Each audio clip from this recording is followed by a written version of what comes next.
This is the Mariners POSTCAST, your instant game reaction for the Seattle Mariners. Part of the Locked On Podcast Network, your team every day. Wow. You remember when last road trip we said that 3-6 felt so much different than 2-7? Yeah. I think this is the exact representation of that, because the Mariners went 3-6 on this road trip, but this feels so much different than the last one. And that one game is huge. Yeah. It's so different. The Seattle Mariners score 3 touchdowns, but miss all 3 extra points. And the Atlanta Braves get the safety for all of their offense. No, I'm just kidding on this opening NFL Sunday. Anderson Hurst here, Chris Crawford with you at the Mariners POSTCAST. They, wait, I saw it. Jason, prove us wrong. They proved us wrong. They proved us wrong. After the game on Friday night, it was like, hey, prove us wrong. Why? Like, tell us we should not be as worried as we are. They still have work to do in that department, I think, but this is a great step in the right direction these last 2 days. We're going to talk about Castillo's bounce back effort. We'll talk about the offensive just explosion, and then we'll get to our unsung hero. But first, let's get Chris Crawford's initial thoughts on the game. I didn't watch it. And here's what I'll just say. I couldn't get Rocco to work, so I followed along. I listened to the game on the radio. I watched highlights of everything, but I am not going to pretend that I watched all of this. Here's what I'll say. You could have been told this over a freaking scripture or tablet or whatever. It doesn't matter. This is massive. Just absolutely massive to get back on track. To be able to score the amount of runs that they've scored over the last 2 games. And sure, some of them come off of Vidal Brujan, but just 2 of them, right? Yeah, just the 2. So 26 of 28 against real pitchers. Sure. None of them particularly great, I would say, outside of Hurst and Waldrop. But hey, who cares? Beggars cannot be choosers, folks. Absolutely not. And this is such a great end to this weekend after that Tampa Bay series took a lot out of me. Just drained me.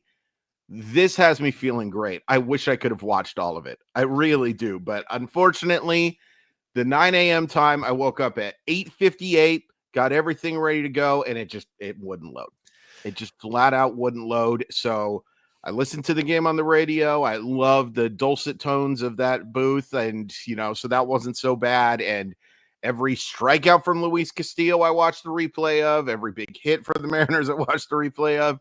I just can't go over like the entirety of this thing. The intricacies of the game. But you know what? You're not really here for the intricacies of the game anyway. But I do want to make it abundantly clear. Great win. Great end to the road trip. Didn't watch it. Okay, so let's start with the start. I will start with Luis Castillo's outing, if you don't mind. Since I did watch every out today. It was on delay because I woke up at 9:57 instead of 8:57 like you. But I have MLB TV, rewinded at the beginning, skipped the commercials, yada, yada, yada. A lot. Great way to do it. It's a great way to do it.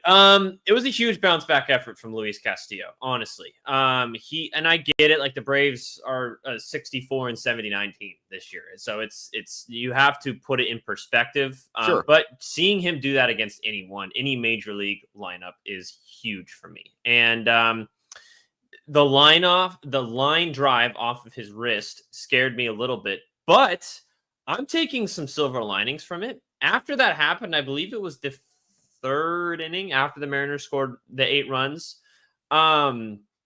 He started to use his secondary stuff more. I don't know if that was just because, hey, I'm feeling a little weird. I'm going to, try and get him off pace and off speed. But dude, that changeup looked way better. The slider looked way better. And he stopped trying to just throw fastballs by everyone. I don't know, like, if that's what he needed to kind of change his style of pitching, because I get it. Like the Mariners have changed him into a fastball heavy pitcher on the top rail, and it's worked for the past couple of years. I think they need to adjust because he just doesn't have the velo anymore. He's a 94, 95 fastball guy now. And if you start to, throw in that changeup that he used to be so dominant with before he came to Seattle, that fastball looks a lot better. So I don't know if that's the reason why, but I started to see it way more. I haven't looked at the StatCast numbers yet, but I don't know. Like, maybe this is a good thing for him. Maybe him getting hit in the arm, obviously barring any injury concerns, which I don't think there are, because he came back out and looked fine. Yeah. I think that's a good thing. It forces him to pitch in a different way, and I think he could still be effective if he does that. So I would agree. I agree with everything you're saying. And the fact you generate 19 swings and misses today, I believe on 82 pitches, which is over a quarter of the pitches that you throw are generating swings and misses. And really good. Of his 54 strikes, 19 swings and misses. So nearly a third there. What I will say is the version of Luis Castillo that was worked for a lot of 2025 too, more than a lot of 2025. Absolutely. But there's also no question that he's not at 100%. He can't be at 100% because his fastball velocity has fluctuated so much. Not a single pitch today, I believe, over 97 miles per hour. I'm taking a look at the Savant page right now to confirm that. The highest pitch, 3 highest pitches today were all from Emerson Hancock, and then he also has the 4th highest. So just having that secondary stuff. Now, Atlanta did not have a great game plan today, if I'm being completely honest with you, but Castillo took advantage of it. And that secondary stuff, and again, didn't watch every pitch, but watched every strikeout. There's the ability for me to go and look at highlights of that type of stuff. Ooh, filthy secondary stuff today, and very encouraging going forward. I'm not saying that Luis Castillo is fully back. I'm not going to do that. But I will say this. We may have jumped the gun a little, and not us. The fan base may have jumped the gun on Luis Castillo's worthless. I saw some nasty stuff. Yeah. I saw some nasty stuff from Luis Castillo to kind of shut up some haters. Yeah. Some haterade, some hater tots. I don't know what the kids say anymore. They probably never said those anyway. But Luis Castillo was really good today, and they needed it. Not only did the Mariners need it just to get a series win. It's the first series win that they've had on the road since the All-Star break, but also just the confidence, right? It's the confidence for you and I and the 179 people in here right now to be like, all right, we know Luis Castillo can get that done. We know that Luis Castillo could be effective. Let's see it happen in a second start before we get too crazy, because this is the tinkerer Luis Castillo that we saw. Let's see how that works against the Angels. It should work fine. That team can hit some home runs and all that stuff, but all that stuff, that's a weird way to put that. Luis Castillo was good. Yeah. I agree. I'm interested to see if that kind of style of pitching continues into his next start, or if he goes back to kind of his fastball heavy workload. We'll see what happens, but I think he can extend his career a little bit if he, decides to lean on the secondary stuff a little more, pitch backwards to a few guys, and then that fastball seems a lot more effective. So I'm looking forward to that. I'm not saying this isn't even saying that he's, back to being one of our top 3 guys. No, he's still a 4th or 5th best starting pitcher. No question. And that's all that you need him to do right now. If your 4th or 5th best starting pitcher goes 6 innings of 1 run baseball, or did they get no? They got 1 run off. They got 1 run. So like with 6 Ks, no walks, absolutely, we'll take that every time. So sure.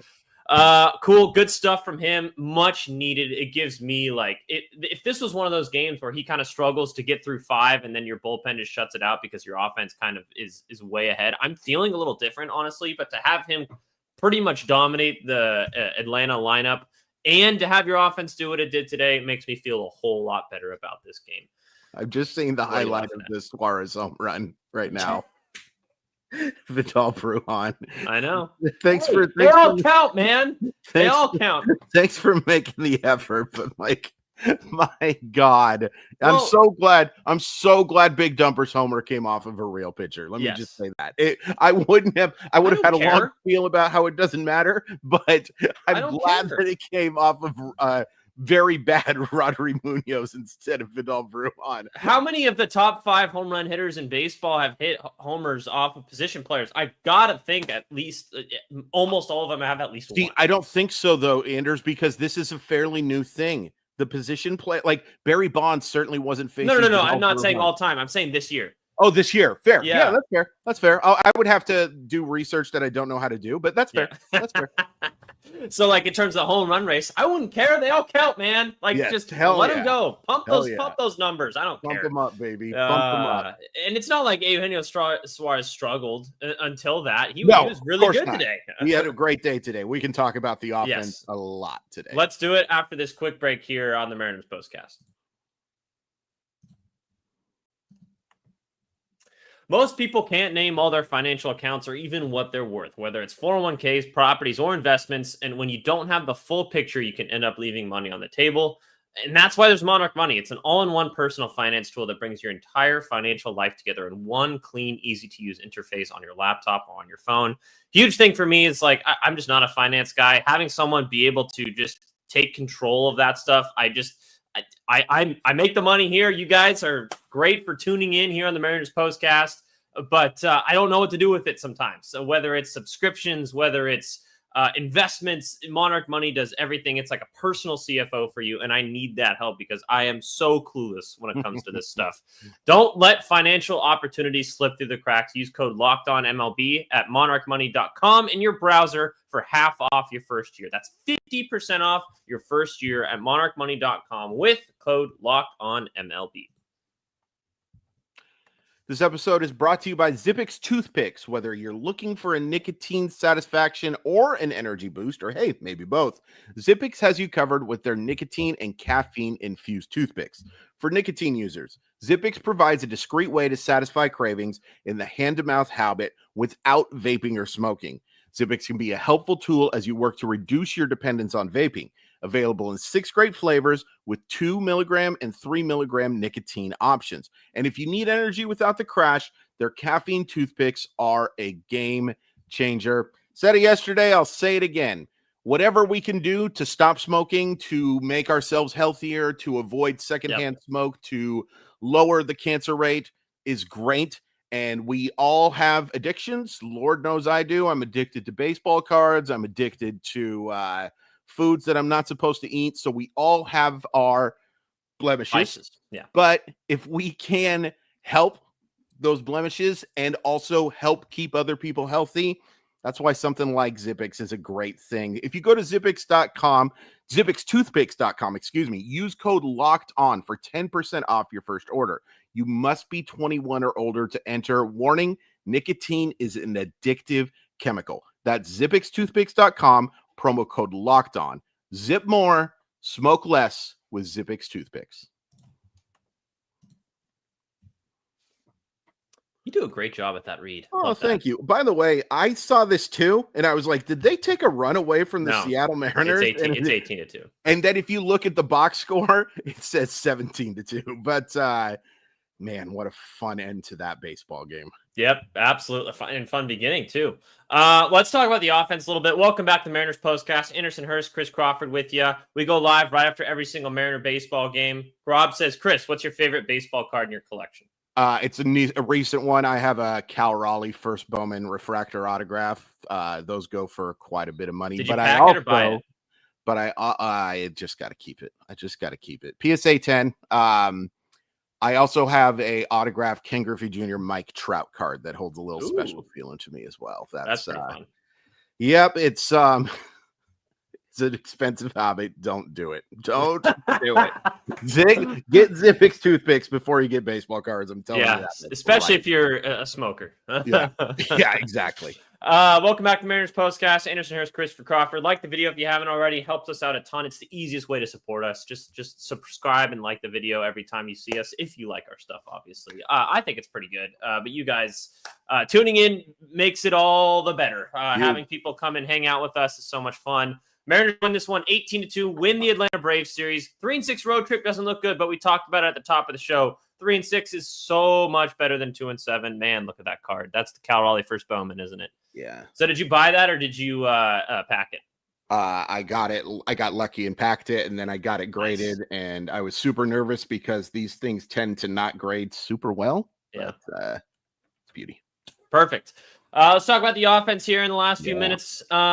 Just great day. You have a 7-run inning and an 8-run inning as well. When you have 2 of those in one game, Yeah. you score 18 runs, you hit 20 hits. I mean, what can you say? It's fantastic. It's fantastic. And, you know, I have to be honest with you. I was really nervous about Spencer Strider getting right against the Seattle Mariner offense, but of course he ends up getting scratched. The fact that he's even still pitching is malpractice. I don't know what the Atlanta Braves are doing. Normally a really smart organization. I don't get it. I don't get it whatsoever. But you took advantage of Joey Wentz today. Not a very good pitcher, but you know, I think the biggest thing for me was that second inning because you get that run from Garver on the triple. Maybe not the biggest thing, but like 2 scoreless innings there wouldn't have felt great, you know? And then all of a sudden the floodgates open. My one complaint about this game was going to be you score 18 runs, or at the time you score 11 runs and you don't get any homers from Julio or Cal. Really? That's kind of, never mind. 53 homers, guys. I'm sorry. That's just a number I never thought I'd see a Seattle Mariner reach again. I mean, I didn't think we'd ever see another Mariner get to 50. So every single one of these is special. Yes. Even if they come in 28-3 losses, they are going to be special things to see. Can he get 4 more? Can he get those 4 more and break Griffey's record? I'd be surprised if he didn't at this point. It's just special stuff, man. I'll give you my unsung hero. Some people were suggesting Mitch Garver. I think that's a really good call. Absolutely. I'll go with Randy Rosarina, man. Like just a really solid day at the plate. I can't go with Julio because his day, boy, getting that 3-run double was 2 more doubles as well. The fact that he's getting those doubles now is big to me. The homers, you know, they are what they are, and they're wonderful. Extra base hits. I want to see more extra base hits. Julio should be a 40 double guy. He's not going to get there this year, but he's going to get probably to 30. He's got a good shot at it anyway. This was a terrific offensive effort, but Randy Rosarina set the table really well again. And let's not do any more Roku games. That's all I have to say. Question for you. Okay. I asked about Julio's game yesterday and being the best that he's had in a Mariner uniform. If the season ended right now for everyone, not like if the season ended right now, would this be Julio Rodriguez's best season since his rookie year? Oh boy, probably. So. I know he has a few points below in the OPS from the second year, but I think he's elevated defensively. Oh, I think so too. And he's come up in big moments, and it wasn't just like 1 month from him, it was in 2023. No, it's been his most complete season by far, and that's not to say that there weren't times where Julio frustrated. Every hitter is going to frustrate guys. Yes, it happens. It happens. I talked about this on social media again yesterday, that some of the compliments to Julio Rodriguez come across as extremely patronizing. Yes. Like, he figured it out. Guys, he's going to finish in the top 10 in MVP voting for the 3rd time in 4 years. Yeah. I think he's figured some stuff out. Might be top 5 this year too, by the way. I think he will be top 5. I think he will, especially some of that's damning with faint praise a little bit. This is not the strongest American League. No, it's not. But still, the top 3 is great, and then there's a drop. But Julio Rodriguez absolutely deserves to be in that. He's going to finish with like 6 wins above replacement. That's a fantastic season. That's a Hall of Fame season.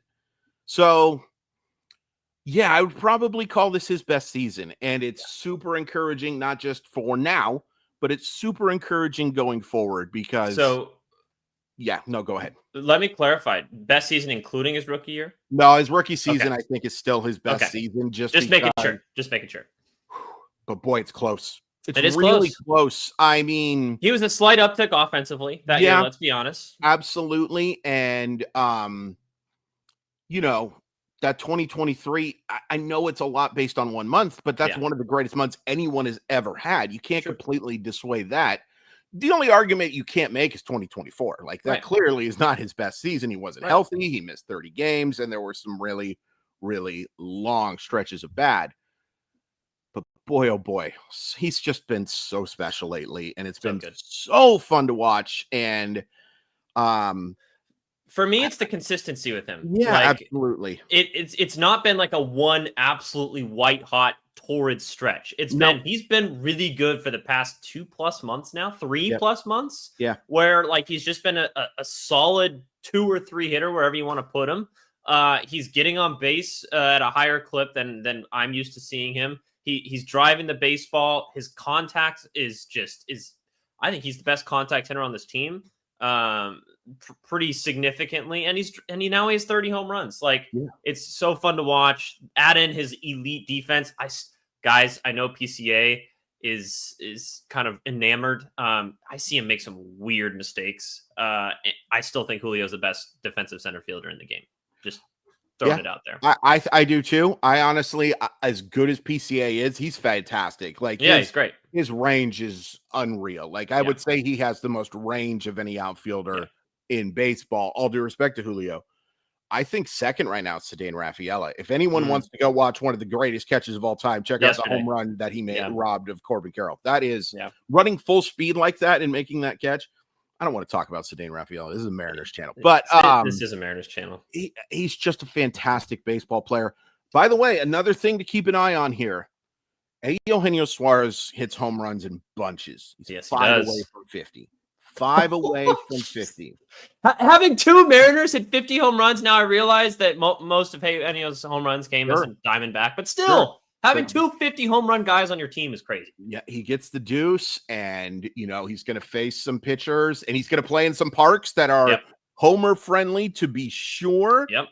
Down the stretch, and also faces the Rockies. It's just something I'm going to be keeping an eye on. Obviously, the most important thing is winning baseball games and all that crap, but individual stuff is cool. You play 162 games, the individual stuff is really, really cool, and the Mariners have a chance to have 2 guys in their lineup with 50 homers and a guy with 30, and they have a chance with a couple other guys to get to 32. Randy Rosarina and Jorge Polanco both have a chance. Another terrific game from Polanco today, by the way, as well. He's been so good, man. So good. And this is why it's frustrating when the offense kind of goes through lulls. But I don't think it's going to be extended periods. That's why the biggest worry for me when they were struggling was the pitching, because I still believe this lineup is absolutely good enough and it'll come around. And it's shown to do that in the last couple games. No doubt. Mariners win this one 18-2. Tomorrow they start a 3-game home series against the St. Louis Cardinals. Miles Mikolas versus Brian Wu. 6:40 first pitch, back home Seattle. Let's continue this kind of good feeling at the end of the road trip into the homestand and take care of business, because there's some big series coming up. You got some against the Royals and then the Astros. Those are 2 of the bigger. The road. I'm sorry to interrupt. The road trip in 2 weeks is going to kill me. It's going to kill me. It is without question the biggest road trip in Seattle Mariner history. It's not even close. It's not even close. We'll be with you the whole way. Mariners POSTCAST. We go live right after every single Mariner baseball game. We're here for the good. We're here for the bad. Myself, Chris Crawford. We just love hanging out with you guys. Really appreciate it. If you haven't already, like the video. We'll talk to you guys tomorrow after the St. Louis game. Hopefully, we're continuing the good vibes from there. If you want some Seahawks content before their first game today, Chris and I will both be on the Locked On Seahawks channel right after that game for a post-game show. Come check it out. It's so much fun. Let's go beat the 49ers. Any last words from the Mariners game, Mr. Chris Crawford? No more Roku.